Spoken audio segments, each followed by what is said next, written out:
Hey everybody, it's Clint with CCUA here, back with another VEG Out video. Today we're going to talk a little bit about our irrigation system we use for our outdoor classroom over here. And we're just going to kind of start at the very beginning and move to the end, and then we're going to talk a little bit about how we made that and what went into it. So this is a drip irrigation system that we're using that's custom made with PVC pipe. So back here we have our spigot. It is the one spigot on our farm for now.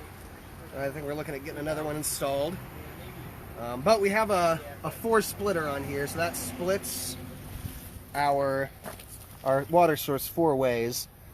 And you can see 2 of them are just directly fed into it, but on 2 of them there's a water timer. And so I think these water timers are really handy for irrigation systems because you don't have to worry about turning it off after the fact.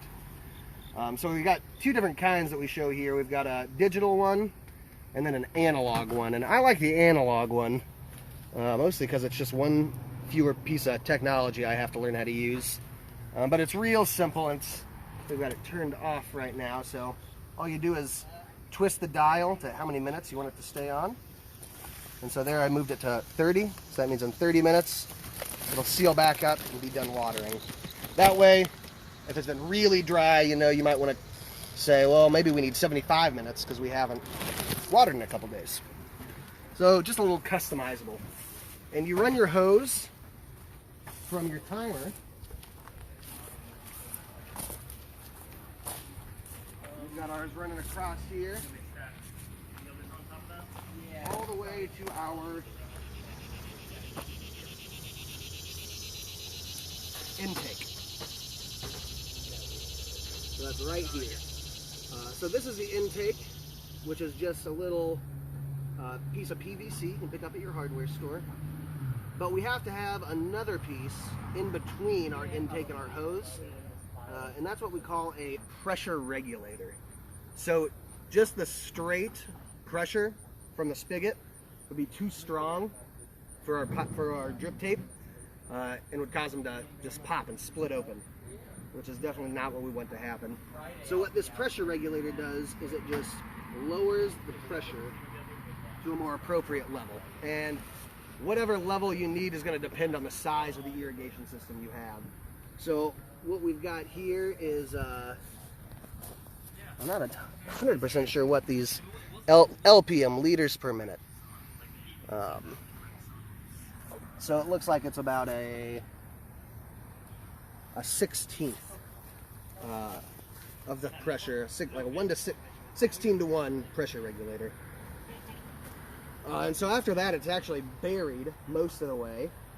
You have a map, but I think it is packed away in all of our stuff right now for the move. But really what we do is we've just got pipes that run about 8 inches back from the side of the bed that we want to put our header on. And when I say header, this is what I mean here. So it's just a valve that comes right up to a T-split coupler. And then we have nozzles coming off each end of those. And these are really customizable. Since we usually do 4 by 10 foot beds, we usually have 4 nozzles on each header. We planted peppers in this bed, which we only planted 3 wide for spacing. So you can see this one we just have sealed off. And if you don't want to water a bed, you can turn your valve and seal the whole thing off. And so each one of those, each one of those has a piece of drip tape coming off of it. If you look really closely, you can see there's little holes at about 6 inch spacing or so. Maybe 4 inch on these. But you can get drip tape with different spaced holes. You can get 2-inch spacing. You can get 12-inch spacing, and everything in between. Now, the thing is, that water needs some way to drain out. This works really well for getting our beds watered. It's been an absolutely awesome system that has saved us a lot of time over the last couple of years since it's been installed. But eventually the weather turns cold. We don't want the water to freeze in the pipes underground and bust, so we have to let it drain out.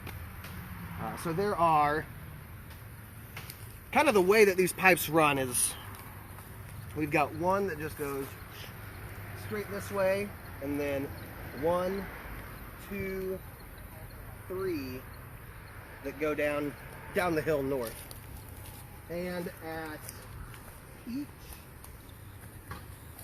end of each of those lines, we have a little well that get kind of buried sometimes.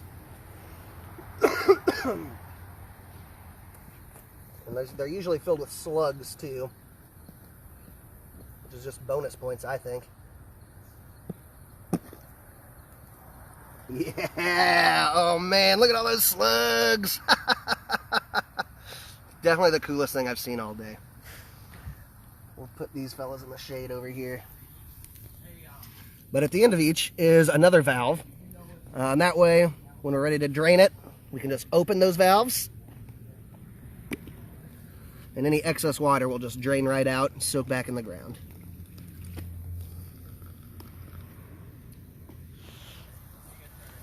So that's kind of our irrigation system there. I'm going to show you just a few of the components that we use to put these together.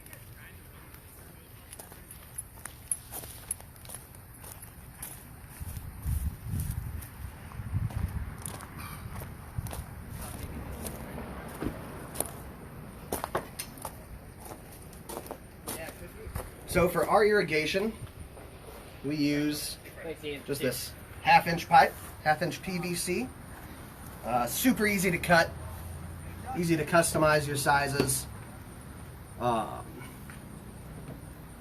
then you can see here we've got some stray pieces from old broken headers. Some nozzles here. So these are the nozzles. I think they're like 70 cents a piece. And that's another thing about this sort of system is it's really affordable since it's all just really common PVC sizes. So really, what you're going to have is your pipe running underground. Then you're going to have part of it turn upwards. So you need one of these elbows like that. And then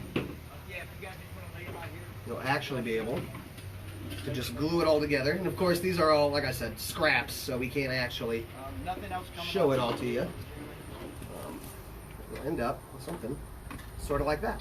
Ideally spaced a little further apart. Well, like I said, these are just some broken scraps. Altogether, that irrigation system in the outdoor classroom probably cost us, $50 in materials or so. Not counting the hose. The hose we just kind of a second-hand hose. The only other thing you'll need besides that hardware, the PVC stuff, is stuff to glue it together. So that is purple PVC primer and then a PVC glue. So the primer actually helps start to dissolve the PVC, which lets the glue bond it together even tougher. Which is why when they break, we can't salvage any of the pieces that are glued together because they are literally fused into one piece. But that's about all we've got for you today, folks. Thanks for tuning in. If you've got any other questions about our PVC or any details, feel free to send us a message. I believe our Garden Pro service does do some irrigation stuff, so if that's something you're looking at for your home garden, give us a message or a call or an email, and of course we'll get right back to you.